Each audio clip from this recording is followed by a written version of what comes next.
ابھی جا کے بتاؤں سراب خان جی کو؟ اچھا بتا دو. بڑے پر نکل آئے ہیں تمہارے. خود کو حویلی کے مالکوں میں سے سمجھ رہی ہو. تمہارا اس بات سے کیا تعلق ہے؟ اچھا کہاں سے آ رہی تھی؟ مطلب کیا بتاؤ گی؟ یہی کہ کل سے حویلی میں نہیں تھی تم اور ابھی چوری چھپے آئی ہو واپس.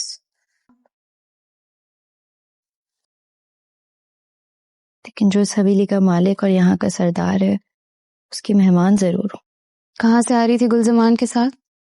اور تم تھی کہاں کل سے؟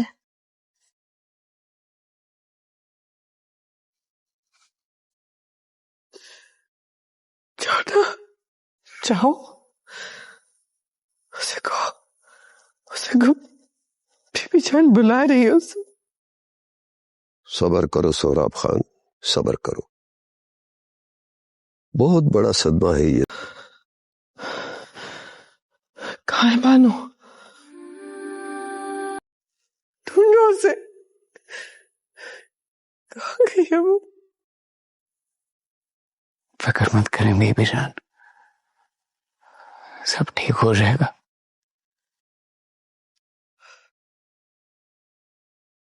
بچوں کی طرح بہلاؤ نہیں مجھے. لے کے آؤ اسے میرے پاس. جاؤ اسے میرے پاس لے کے آؤ. سر بلند لے آئے میری بانوں کو. بی بی جان اور کچھ نہیں سنو گی میں. جاؤ. آپ پچھلے راستے سے جاؤ گے تاکہ کوئی دیکھ نہ سکے. کچھ دیر میں واپس جائیں گے. اور ایک بات، جی بہتر خان جی. حکمت خان اب یہاں پہ ہی رکو گے. جی خان جی. جتنے بھی گارڈز ہیں ان کو اپنے طریقے سے بتا دو کسی نے کچھ بولا یہ بات ہم تینوں کے علاوہ کہیں جانے نہیں چاہیے. مجھ سے برا کوئی نہیں ہوگا. جی خان جی، جو آپ کا حکم ہو جی. خان جی خدا کا شکر ہے کہ آپ کو زندہ سلامت دیکھ رہے ہیں. میری فکر چھوڑو، مجھے بتاؤ بی بی جان کیسی ہے؟ ہسپتال سے واپس گھر آئیں گے؟ جی خان جی، آپ کو ہم سب کی عمر لگ جائے. ہم سب تو بہت پریشان تھے آپ کے لیے خان جی. خان جی آپ ٹھیک ہیں؟ یہ سب کیسے ہوا؟ سب بتاتا ہوں، ابھی آپ میری بات سنو. گو خان جی وہ آ گئی تھی، وہ کافی بہتر ہے. آپ زرمالہ بی بی کو لے کر واپس سے حویلی جاؤ گے. بانو کی موت کی اطلاع سب کو دینی ہوگی. آپ کل سے کہاں تھے؟ یہ کیا ہوا ہے سوراب؟ یہ آپ کو ہاتھوں کو کیا ہوا ہے؟ یہ پٹیاں کیوں لگی ہوئی ہیں؟ بانو کا ایکسیڈنٹ ہو گیا. وہ پرسوں میرے ساتھ جیپ میں جا رہی تھی، ہمارا بہت برا ایکسیڈنٹ ہوا. حویلی میں قبیلے میں سب کو یہی بتانا ہے کہ میت کی حالت ایسی تھی کہ ہم نے رات میں ہی دفنا دیا اسے. انہوں میں یہ سربلند نظر نہیں آ رہا، کدھر ہے؟ وہ بی بی جان کے پاس ہوگا. لیکن ہم انسان بے بس ہیں. ہمیں اللہ کی رضا میں راضی رہنا ہے.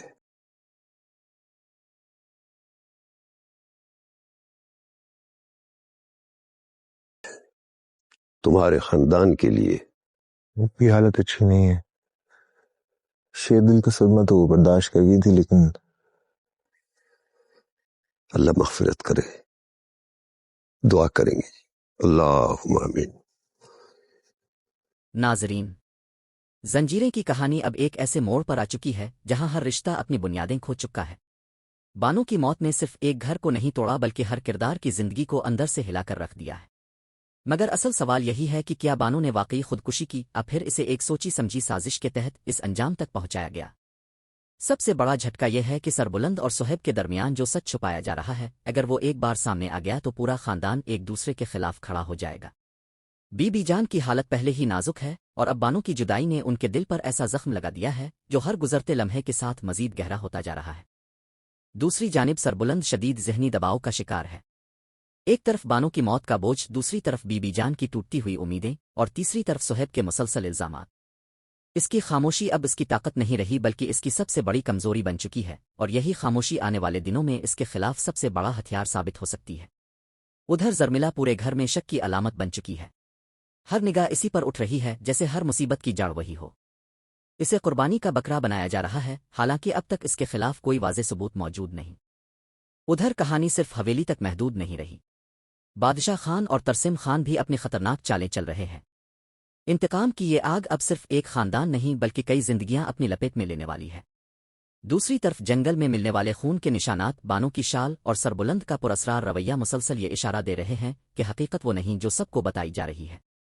اگر یہ راز کھل گیا تو صرف رشتے نہیں ٹوٹیں گے بلکہ برسوں سے قائم اعتماد بھی ہمیشہ کے لیے بکھر جائے گا۔ اب ہماری سب سے مضبوط پیش گوئی یہی ہے کہ آنے والی ایک ساتھ میں زرملا مزید الزامات کی زد میں آئے گی، بی بی جان کی حالت پہلے سے زیادہ بگڑے گی، اور سربلند کو ایسا فیصلہ کرنا پڑے گا جو پوری کہانی کا رخ بدل دے گا۔ مگر سب سے بڑا سوال اب بھی اپنی جگہ موجود ہے۔ اس رات جنگل میں حق قطع ہوا کیا تھا، اور آخر وہ کون ہے جو اس سچ کو ہر قیمت پر دفن رکھنا چاہتا ہے؟ ناظرین، زنجیریں کی کہانی اب ایک ایسے موڑ پر آ چکی ہے جہاں ہر رشتہ اپنی بنیادیں کھو چکا ہے۔ بانو کی موت نے صرف ایک گھر کو نہیں توڑا بلکہ ہر کردار کی زندگی کو اندر سے ہلا کر رکھ دیا ہے۔ مگر اصل سوال یہی ہے کہ کیا بانو نے واقعی خودکشی کی، یا پھر اسے ایک سوچی سمجھی سازش کے تحت اس انجام تک پہنچایا گیا؟ سب سے بڑا جھٹکا یہ ہے کہ سربلند اور صہیب کے درمیان جو سچ چھپایا جا رہا ہے، اگر وہ ایک بار سامنے آ گیا تو پورا خاندان ایک دوسرے کے خلاف کھڑا ہو جائے گا۔ بی بی جان کی حالت پہلے ہی نازک ہے، اور اب بانو کی جدائی نے ان کے دل پر ایسا زخم لگا دیا ہے جو ہر گزرتے لمحے کے ساتھ مزید گہرا ہوتا جا رہا ہے۔ دوسری جانب سربلند شدید ذہنی دباؤ کا شکار ہے۔ ایک طرف بانو کی موت کا بوجھ، دوسری طرف بی بی جان کی ٹوٹتی ہوئی امیدیں، اور تیسری طرف صہیب کے مسلسل الزامات۔ اس کی خاموشی اب اس کی طاقت نہیں رہی بلکہ اس کی سب سے بڑی کمزوری بن چکی ہے، اور یہی خاموشی آنے والے دنوں میں اس کے خلاف سب سے بڑا ہتھیار ثابت ہو سکتی ہے۔ ادھر زرملا پورے گھر میں شک کی علامت بن چکی ہے۔ ہر نگاہ اسی پر اٹھ رہی ہے جیسے ہر مصیبت کی جڑ وہی ہو۔ اسے قربانی کا بکرا بنایا جا رہا ہے، حالانکہ اب تک اس کے خلاف کوئی واضح ثبوت موجود نہیں۔ ادھر کہانی صرف حویلی تک محدود نہیں رہی۔ بادشاہ خان اور ترسم خان بھی اپنی خطرناک چالیں چل رہے ہیں۔ انتقام کی یہ آگ اب صرف ایک خاندان نہیں بلکہ کئی زندگیاں اپنی لپیٹ میں لینے والی ہے۔ دوسری طرف جنگل میں ملنے والے خون کے نشانات، بانو کی شال اور سربلند کا پراسرار رویہ مسلسل یہ اشارہ دے رہے ہیں کہ حقیقت وہ نہیں جو سب کو بتائی جا رہی ہے۔ اگر یہ راز کھل گیا تو صرف رشتے نہیں ٹوٹیں گے بلکہ برسوں سے قائم اعتماد بھی ہمیشہ کے لیے بکھر جائے گا۔ اب ہماری سب سے مضبوط پیش گوئی یہی ہے کہ آنے والی ایک ساتھ میں زرملا مزید الزامات کی زد میں آئے گی، بی بی جان کی حالت پہلے سے زیادہ بگڑے گی، اور سربلند کو ایسا فیصلہ کرنا پڑے گا جو پوری کہانی کا رخ بدل دے گا۔ مگر سب سے بڑا سوال اب بھی اپنی جگہ موجود ہے۔ اس رات جنگل میں حق قطع ہوا کیا تھا، اور آخر وہ کون ہے جو اس سچ کو ہر قیمت پر دفن رکھنا چاہتا ہے؟ ناظرین، زنجیریں کی کہانی اب ایک ایسے موڑ پر آ چکی ہے جہاں ہر رشتہ اپنی بنیادیں کھو چکا ہے۔ بانو کی موت نے صرف ایک گھر کو نہیں توڑا بلکہ ہر کردار کی زندگی کو اندر سے ہلا کر رکھ دیا ہے۔